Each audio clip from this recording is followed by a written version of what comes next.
Hi, thanks for joining me. Today I'm going to be going over problem 2 part 1 from the current maths competition by the Invariants. This is a competition run by the University Maths Society, and this is the first week of problems. Okay, so we have the setup is this. I'll describe the problem and I'll put a description in the description below of the problem. And yeah, then you can pause the video and have a go if you haven't already, and then I'll go over a solution.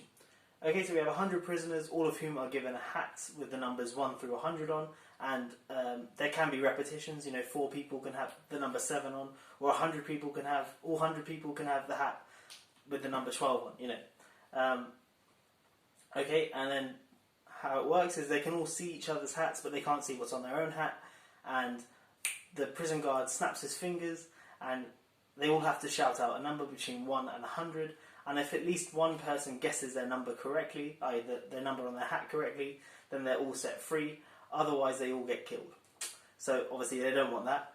Now they're allowed to talk the night before and devise a strategy of how they want to survive. Can you come up with a strategy which means that they all survive?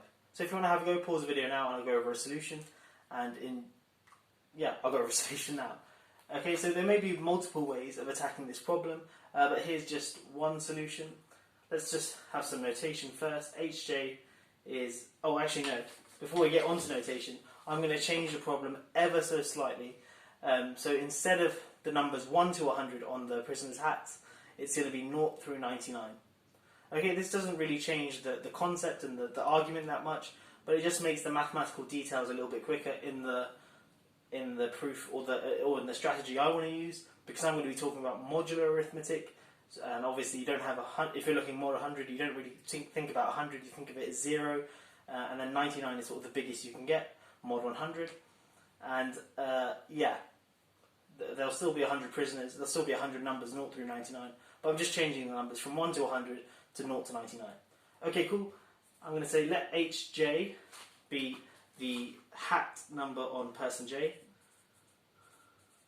Now obviously person J doesn't know what this is.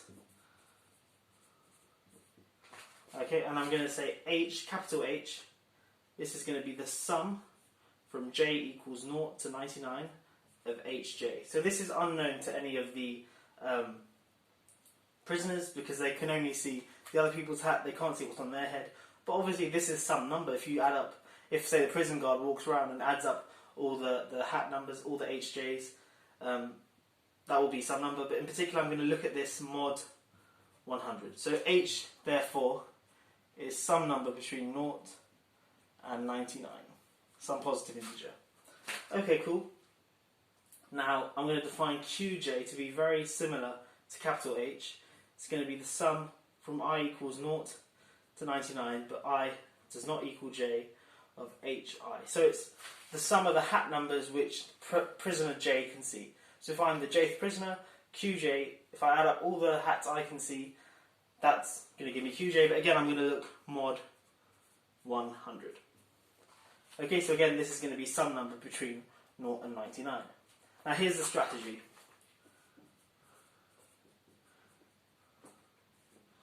Person I.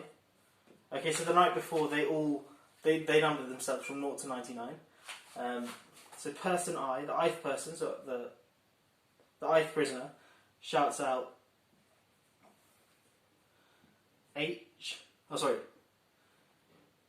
HI, let me write this properly, I minus QI.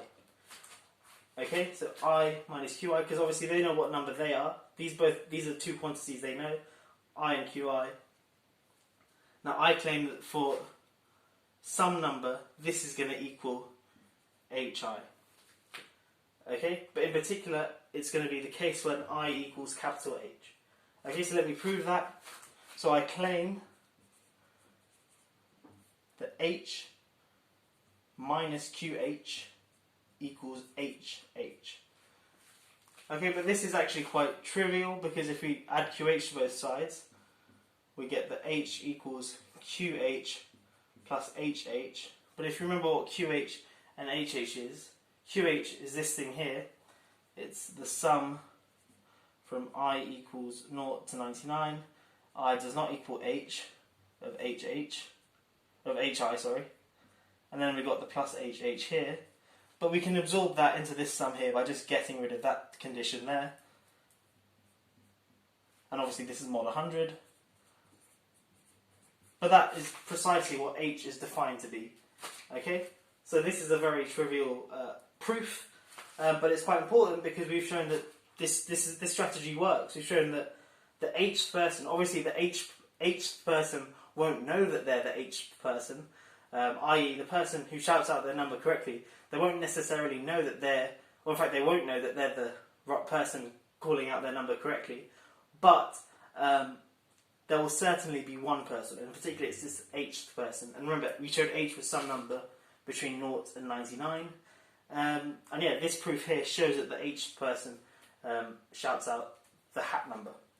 Now, in particular, you can adapt this argument slightly to show that no other person shouts out their number correctly, and that's because 0 to 99 is a bijection with 0 to 99, but that's quite important for part 2, because in part 2 we want to know, is there a strategy where at least 2 people guess their hat number correctly, and of course then we can't use this, because this ensures that exactly one person guesses their hat number correctly. Anyway, join me for part 2 in the next video. Cheers, thanks for watching.